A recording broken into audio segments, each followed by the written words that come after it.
देश है, भारत हमारा देश है। हम अपने देश और देशवासियों के प्रति वफादार रहने की प्रतिज्ञा करते हैं। भारत माता की जय। भारत माता की जय। वंदे मातरम। वंदे मातरम। हमें बेटर करना है, क्योंकि आप ही लोग हो जो इस देश की फ्यूचर जनरेशन हो। आप लोगों को ही चेंज करना है। अच्छे से चीज़ों को कीजिए, पक्का पॉजिटिव ही होंगी चीज़ों के साथ। माई सेल्फ अनिरुद्ध मलिक, मैं अन अकेडमी पर ज्योग्राफी और इन्वायरमेंट टीच करता हूँ यूपीएससी सीएससी कैटेगरी में। Up down down. अच्छा, जब आप हिस्ट्री सब्जेक्ट सुनते हैं तो आपको क्या लगता है इसमें क्या होता है? आई एम आरती चावड़ी और मैं यूपीएससी सीएससी कैटेगरी में अन अकेडमी में हिस्ट्री और आर्ट एंड कल्चर पढ़ाती हूँ।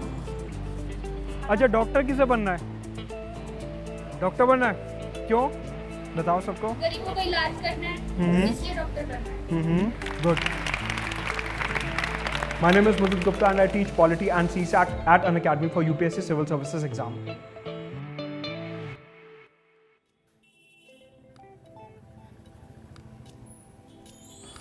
मेरी स्कूलिंग एक दिल्ली के प्राइवेट स्कूल से हुई थी और मैं अपने आप को लकी महसूस करता हूँ कि बचपन में स्कूलिंग के समय पे मेरे पास सारी सुविधाएं अवेलेबल थी। बट इतने हज़ारों एस्पिरेंट्स को पढ़ाने के बाद मुझे समझ आया कि हर कोई प्रिविलेज बैकग्राउंड से नहीं आता एंड स्टूडेंट्स को किताबों से ज़्यादा कुछ चाहिए होता है। और ये एक हमारा विजन, एक एंडेवर बन गया कि जैसे जैसे हम जीवन में आगे बढ़ेंगे हर एक छात्र को वो फैसिलिटीज़ मिलनी चाहिए।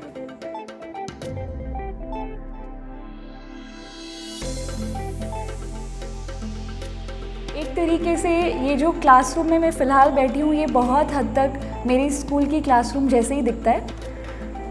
लेकिन जब मैं 11th-12th में एंटर होती हूँ तो वहाँ पे स्मार्ट क्लास का एक दौर आया। उस समय में भी सिर्फ एक ही क्लास जो है उसको स्मार्ट क्लास के रूप में तैयार किया जाता था। लेकिन इस पर्टिकुलर स्कूल में आने के बाद मुझे पता चला कि यहाँ तो एक भी क्लास ऐसी नहीं है। और अभी जब भी कोई यंगर जनरेशन होती है उसके साथ प्रॉब्लम होती है, वो चीज़ों को बहुत जल्दी मेमोराइज़ नहीं कर पाता है। हम उस इमेज के थ्रू उसको मेमोराइज़ करने में हेल्प करेंगे। बिकॉज हमेशा बात की जाती है कि अगर आप किसी चीज़ को एक ऑडियो विजुअल फॉर्म में देखोगे तो वो लॉन्ग टाइम तक आपके माइंड में रहती है।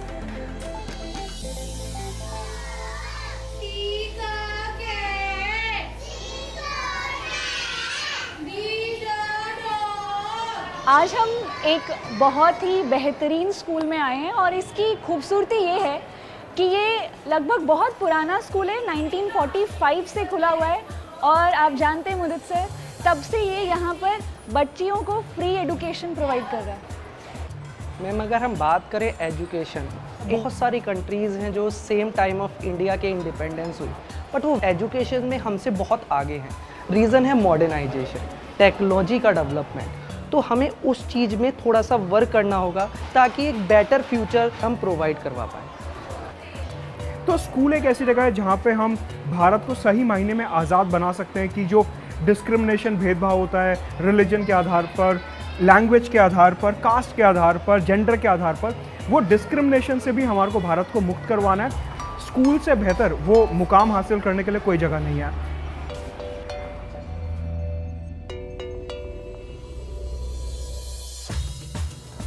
मेरा नाम कनिष्का है। मेरा नाम रानी है। मेरा नाम खुशबू है। हम तीनों एक ही कक्षा में पढ़ते हैं और तीनों बेस्ट फ्रेंड्स हैं। मेरे को स्कूल में मेरे को बहुत अच्छा लगता है स्कूल, क्योंकि मेरी जो सिस्टर्स हैं और मेरी फैमिली से सब यहीं से पढ़ के गए हैं। तो मेरे को ये स्कूल बहुत पुराना है, मतलब ये बहुत एजुकेटेड स्कूल है, मेरे को बड़ा पसंद है, इसलिए मैं तो इसी में पढ़ना चाहती हूँ आगे तक। क्योंकि पढ़ाई अच्छी है, 5 बजे तक रुकना पड़ता है, इधर टीचर्स भी रुकती है हमारे लिए और हमारे लिए खाना भी बनता है, सारी फैसिलिटी मिलती है।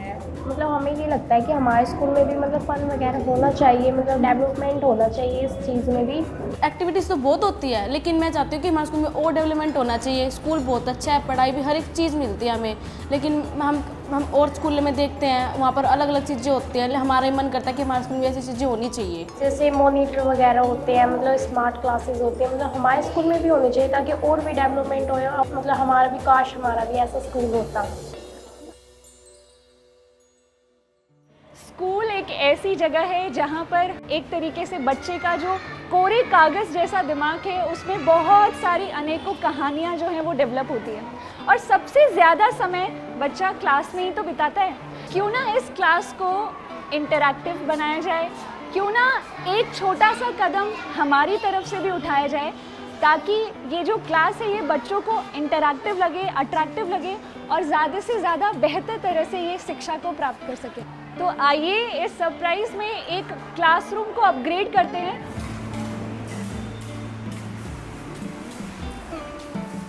सो बेसिकली आज हमने यहाँ पर एक सेटअप किया है, पूरे रूम को पेंट किया है, प्रॉपर टेबल चेयर्स, पूरा फ्लोरिंग प्रॉपर अच्छे से की है। तो काफ़ी एक्साइटेड है हम भी और सभी स्टूडेंट्स। पूरा कंप्लीट स्मार्ट बोर्ड का सेटअप किया है। यहाँ पर कुछ कंप्यूटर्स हमने यहाँ पर अवेलेबल करवाए हैं। रीज़न ये है कि जो स्टूडेंट हैं उनको जो एजुकेशन है वो एक फ़न लगे, उनको मज़ा आए चीज़ों को समझने के लिए। तो वही हमारा मेन ऑब्जेक्टिव है।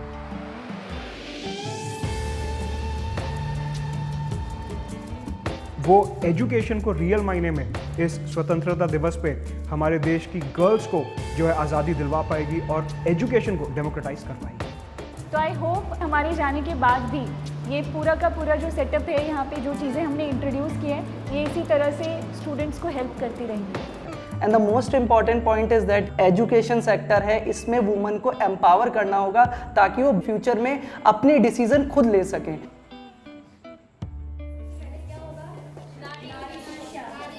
जब मैं 5 साल पहले मेरे पापा की डेथ हो चुकी थी, मतलब हमारी फाइनेंस कंडीशन बहुत ही ख़राब रही है। हमने बहुत दुख देखे है ना, मेरी मम्मी ने भी और हमने भी। और मेरी मम्मी ने है ना 5 सालों से इतनी मेहनत करके आज मुझे इस स्कूल में पढ़ा रही है। इस स्कूल की फ़ीस नहीं लगती लेकिन मेरे भाई की लगती है। और हमारे कंडीशन बहुत ख़राब है और मुझे पता है कि मेरे लिए मेरी लाइफ कितनी इम्पोर्टेंट है।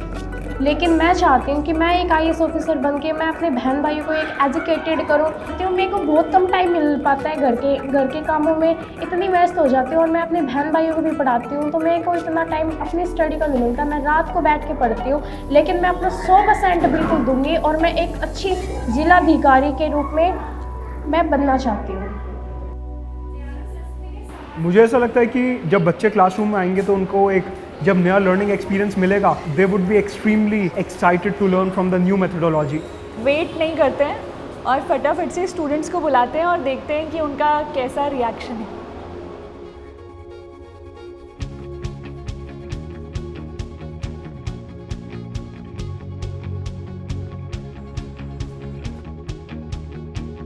जब हम अपने स्कूल टाइम पे जाते थे, लैपटॉप और कंप्यूटर्स की बहुत ज़्यादा अवेलेबिलिटी नहीं होती थी, तो किसी रिश्तेदार या दोस्त के यहाँ कंप्यूटर होता था, हम वहाँ जाके कई बार खेलने की कोशिश करते थे। स्मार्ट बोर्ड्स जो हैं वो यहाँ पर जो टीचर्स होंगी उन्हें भी बहुत हेल्प प्रोवाइड करेंगे। इंटरैक्टिव मैप्स हैं, वो और बेहतर तरह से टॉपिक को समझा पाएगा।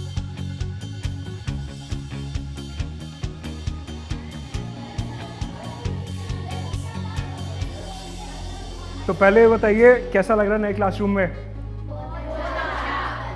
ये टीवी पे सीरियल देखना है, गेम खेलनी है या पढ़ाई करनी है? गेम खेलनी है, पढ़ाई नहीं करनी। ये जो महीना है ये किसी कारण से बहुत ज़्यादा इम्पोर्टेंट माना जाता है। क्यों, क्या हुआ था इस महीने में? 15 अगस्त को। हाँ, ज्योग्राफी सब्जेक्ट पढ़ते हो तो सबसे बोरिंग सब्जेक्ट लगता है। ज्योग्राफी सबसे इंटरेस्टिंग सब्जेक्ट है। जितनी भी चीज़ें हमारी इस पूरी दुनिया में हो रही हैं वो ज्योग्राफी के बिना पॉसिबल ही नहीं है। सो आज बच्चों का रिएक्शन बहुत ही प्राइसलेस था। मेरे को लगता है कि जैसे वो उस रिवैम्प्ड क्लासरूम में एंटर करते हैं तो उनको यकीन नहीं हुआ कि वो सही स्कूल में आया या नहीं आया है, सही क्लासरूम में आया या नहीं आया। So it was a priceless reaction और जो शायद कोई कैमरा कैप्चर ना कर पाए, जो हमने खुद अपनी आंखों से देखा है। देखते ही वो यहाँ पर एकदम से घुल मिल गए और जानने की कोशिश करने लगे कि आखिर ये काम कैसे करेगा। देखा मैंने, उसमें एक कंप्यूटर था ना, एक नहीं पागल, 2 है और एक मॉनिटर है। कल से उसमें ना बहुत कुछ नया देखने को मिलेगा, सीखने को। अरे उसमें पेंट भी हो गया। हाँ, उसमें डिस्प्ले बोर्ड भी लगा हुआ है। हमें आज का दिन बहुत अच्छा लगा, बहुत ज़्यादा, क्योंकि हमें एक नई क्लासेस मिली है कल से, मतलब उसमें ना बहुत कुछ है, मेरे को तो बड़ा मज़ा आएगा। कंप्यूटर भी है और मतलब मैं फ़ोन पे देखती थी और मतलब फॉरेन कंट्रीज़ में जैसे होती है ना उस तरह से फैसिलिटी, मतलब कंप्यूटर वगैरह भी, स्क्रीन, मतलब देख के ही मतलब दिल इतना खुश हो गया, मैं तो अभी जाके बैठ जाऊँ। हमें टैबलेट्स भी मिले हैं, जैसे कंप्यूटर में और बच्चे स्टडी कर रहे हैं तो हम आराम से अपने टैबलेट्स में स्टडी कर सकते हैं आराम से। आज जो टीचर्स आए थे ना मुझे तो बहुत अच्छे लगे, उन्होंने बहुत अच्छे से हमें एक्सप्लेन किया, मतलब जो चीज़ें समझाने की सब चीज़ें समझाएं मुझे, मेरे को बहुत अच्छा। ये छोटी छोटी चीज़ें जो हैं इन्हें हम बहुत ज़्यादा वैल्यू नहीं देते शायद, लेकिन उनके लिए वो एक मैजिक की तरह था कि कैसे उसके ऊपर सिर्फ उंगली से वो यहाँ पर चीज़ों को ड्रॉ कर पा रहे थे, अपना नाम लिख पा रहे थे। मुझे लगता है कि हमारा जो एम है इस कैंपस के अंदर एक पूरा स्टूडियो का सेटअप, डिजिटाइजेशन करना, वो हमारा सक्सेसफुल तभी हो पाएगा जब यहाँ के सराउंडिंग एरिया के जितने भी स्कूल्स हैं वो यहाँ से एक एग्जाम्पल लें। सो इस इंडिपेंडेंस डे पे हमने अनअकैडमी के माध्यम से एक नई शुरुआत करने की कोशिश करी है और आशा है कि देश इसी तरीके से हर साल आज़ादी के साथ साथ अपना डेवलपमेंट का जो स्तर है उसे भी आगे बढ़ाएगा।